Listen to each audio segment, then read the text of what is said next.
le savez, nous avons eu ces 2 dernières années, nous avons évolué dans un contexte de Covid-19 qui a beaucoup impacté nos exploitations. Nous avons assisté à une embellie relative au cours de la saison touristique. Mais encore une fois, nous avons convenu qu'il ne fallait pas qu'on dorme sur nos lauriers. Et nous avons également convenu que la situation est encore fragile et que l'État, dont nous nous félicitons de l'accompagnement au plus haut niveau de l'État, je veux parler du président de la République, le président Macky Sall, qui non seulement nous a reçus, mais également, dans le cadre du mémorandum qu'on lui avait présenté et qu'il a accepté dans sa globalité, a pris les mesures qui paraissaient nécessaires pour sauver le secteur. Et je peux dire, et nous en convenons, et nous nous exprimons notre reconnaissance et notre gratitude à ce sujet, que ces mesures nous ont permis de garder la tête hors de l'eau. Et donc, c'est comme ça que, dans le cadre du crédit hôtelier, il a été mis en place une ligne de crédit qui était normalement, donc le président avait validé 50 milliards, mais je crois qu'au final, c'est seulement 25 milliards qui ont été mis en place. Il y a eu également un accompagnement pour nos BFR, parce qu'encore une fois, c'est les besoins en fonds de roulement. Nous avons supporté les salaires durant plus de 18 mois, mais le gouvernement nous a accompagnés et nous ne considérons pas que c'est petit à hauteur de 3 mois. Tout le reste, c'est quand même les employeurs qui se sont mobilisés pour garder l'outil de travail en état de fonctionnement, n'est-ce pas, avec le minimum, effectivement, en termes de préservation des emplois et des effectifs. Ce que nous disons, c'est que, encore une fois, depuis lors, l'inflation a largement augmenté. C'est fragile. Il y a des mois où ça marche, d'autres ça marche moins bien, et qu'il faut quand même que les mesures soient prorogées durant au moins 1 an pour nous permettre encore une fois de consolider ce qui est cette timide reprise, parce qu'encore une fois, le malade, n'est-ce pas, a été un malade, je dirais un grand malade, et la convalescence, naturellement, en devient plus longue. Nous avons donc également souhaité nous partager nos impressions et également notre vision sur l'avenir. Et donc nous attendons de voir rapidement le ministre en charge du tourisme et des loisirs, M. Mamba Ignan, à qui nous souhaitons la bienvenue.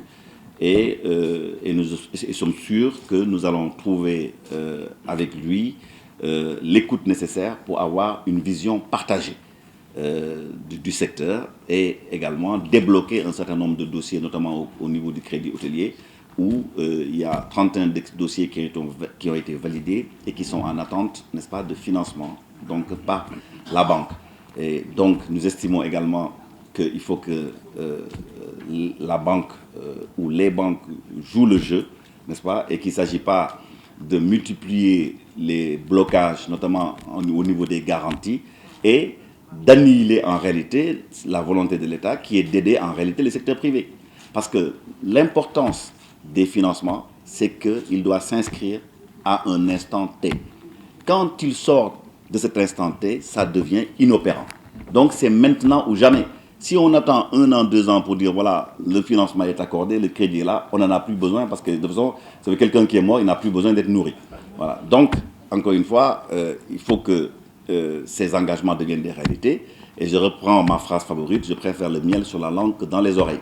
Il faut que les dossiers validés au niveau du crédit hôtelier, déclarés recevables par la banque, n'est-ce pas, puissent être financés. Et qu'on ne nous sorte pas le prétexte de garantie à n'en plus finir, parce que ce n'est pas pour rien que l'État, n'est-ce pas, a accepté de donner, n'est-ce pas, une garantie, n'est-ce pas, à hauteur de 70% pour les uns, à hauteur de 30% pour les autres. Sinon, nous demanderons à l'État simplement de garantir à 90% ou en totalité, parce que la crise à laquelle nous avons été confrontés est sans précédent et d'une ampleur inégalée. Quand on a une crise de cette ampleur, il faut aussi des mesures d'une amplitude pareille.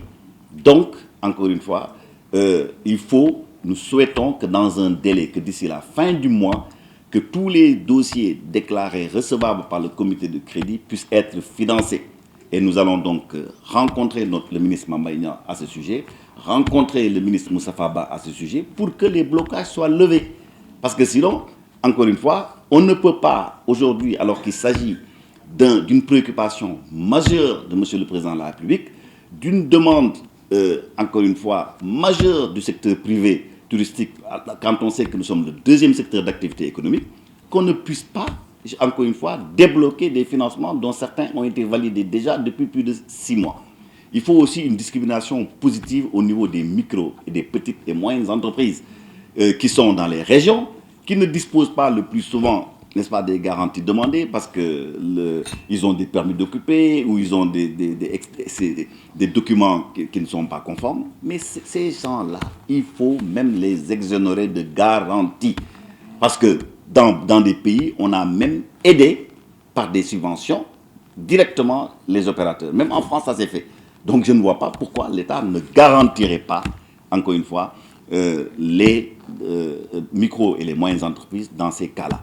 Et pour les autres, eh bien, il faut, encore une fois, que l'État puisse également prendre, n'est-ce pas, les mesures qu'il faut pour que les financements soient débloqués. Il ne sert à rien de dire que nous avons tant de milliards, encore une fois, si on en entend que le bruit, n'est-ce pas, mais on n'en voit pas la couleur.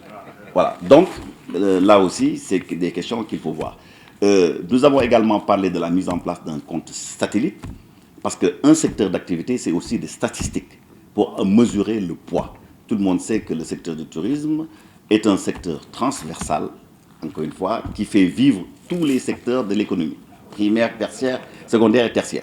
Donc, quand le tourisme va, en général, tout va. Parce que c'est les constructions, c'est les produits halieutiques, les produits maraîchers, tout marche, n'est-ce pas, dans ce domaine. Donc je crois que là aussi, nous avons nous-mêmes senti la nécessité de mettre en place aussi un observatoire pour pouvoir recueillir des données qui nous sont propres entre nous, n'est-ce pas, et pouvoir, de ce point de vue-là, articuler, je veux dire, nos moyens d'améliorer, n'est-ce pas, notre secteur par des propositions pertinentes basées sur des chiffres et des statistiques précises. Et donc ça, nous avons fait le vœu, effectivement, de ça. Et sur le plan fiscal également, nous disons qu'il est trop tôt aujourd'hui pour qu'on nous réclame des impôts. Parce que, je veux dire, c'est tuer, je veux dire, le malade durant sa période de convalescence. Ça, je vous le dis. Ce n'est pas, encore une fois, je sais que le directeur général des impôts et domaines, notre ami et frère Bassirou Sambadiak, nous écoute et il est très au fait des contraintes économiques de manière générale au Sénégal, parce que je veux dire, des leçons, il en donne souvent, même devant moi, et j'en tire toujours, n'est-ce pas, des bénéfices, n'est-ce pas, parce que justement, il a cette capacité de compréhension. Aujourd'hui, ce secteur a souffert durant plus de 2 ans. Ce secteur continue à souffrir parce que vous savez que des facteurs exogènes impactent sur notre profession, sur notre secteur. Vous voyez, en France, par exemple, il y a le renchérissement de tous les prix, c'est dû à l'inflation, à la guerre en Ukraine. Les gens ont moins de moyens, on est en train de rationner même l'essence, le carburant avec la crise avec la Russie, tout le monde sait ce que ça donne. Les prix de fret ont quintuplé, je veux dire, ça va donc impacter sur les produits de consommation courante et ça va impacter aussi sur les habitudes de consommation des gens qui ne verront plus la nécessité de voyager loin. Ils vont préférer rester dans leur pays ou dans les pays limitrophes parce que ça leur coûte moins cher. Nous avons même noté au cours de cette fin d'année que ça n'a pas été rose pour tout le monde. Les hôtels n'étaient pas pleins du tout, c'est pour ne pas dire, encore une fois, que le taux d'occupation a beaucoup baissé au niveau des hôtels en fin d'année. Donc ce n'est qu'un premier signe annonciateur. Et quand on regarde les problèmes qu'il y a au niveau de notre principal marché émetteur, la France, au niveau de tous les autres pays limitrophes, où chaque pays gère sa consommation énergétique aujourd'hui. Ils sont plus préoccupés, n'est-ce pas, par comment traverser l'hiver qu'autre chose. Et vous savez, un chef d'État européen que tout le monde connaît ici a averti en disant 2023 sera très dur. Mais 2023 sera dur non seulement pour nos principaux marchés émetteurs, mais aussi pour nous au Sénégal. Parce que quand ça tousse au niveau de nos marchés émetteurs, ça éternue chez nous.